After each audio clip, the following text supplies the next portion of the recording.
Swiftly on the beat. Ang sipag magtututulog, kaya pita ka puyat. Imbis magbanat ng buto, nagunat ng butong may kasamang ikab. Ganong katamad, sabay-abasa ka magaling, magabang na malalaglag. At nagtataka ka pa kapag sabay sa mawala ka na nakakapkap. Clap, clap, clap, ang hilig mo sa teka muna. Kaya imbis sa lapian nakuha mo muta. Punto ko sana makuha, na baka sa kakahiga mo ay diyan ka makuba. Anong mission mo sa lupa? Magpatigas ng batuta, paramihin ang populasyon. Ganyan ba talaga pag walang ambisyong mataas di nalulula? Buti pa tupa, napapastol, ego puro angas tol. Halata nagpapanggap, pagda sa labas ng door.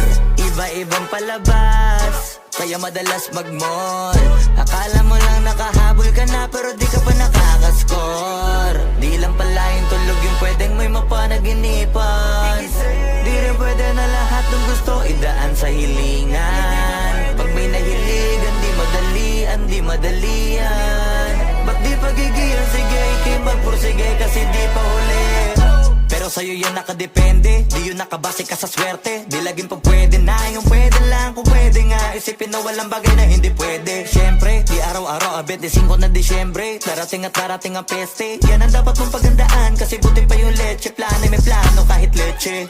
Akala ko ayaw mo ng dilata, pero lagi ka nakahilata. Kala ko ayaw mo tumunganga, pero inuuna mo bunganga. Kala ko gusto mo ng biyaya, pero lagi ka nakatihaya. Sarili mo din ang dinadaya, kasi sa katamaran mo siya niyaya. Dapat kasi di ka pumapayag, ikaw din naman na mahihirapan.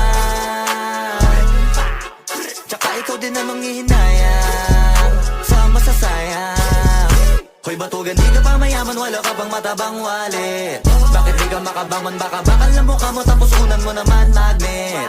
Pahiga-higa lang sa higa, ang kala mo biyaya sa iyo ang kusang lalapit. Iba ka hanip, di nagpapanik. Sanay ka bang walang budget o sadyang wala ka lang target? Yung iba namang mga tamad eh meron din kakaibang mindset. Kaso lang hindi natin alam kung utak ba talaga nila ang ginagamit o gumagamit. Pag walang wala at pagkakailanganin sa patalang kumakapit. Pag walang arip, sige ang dali, sige ituloy mo pa pare hanggat hindi ka pa sumasabit. Sana malabanan mo sarili mo na sanay na na puro kahingi.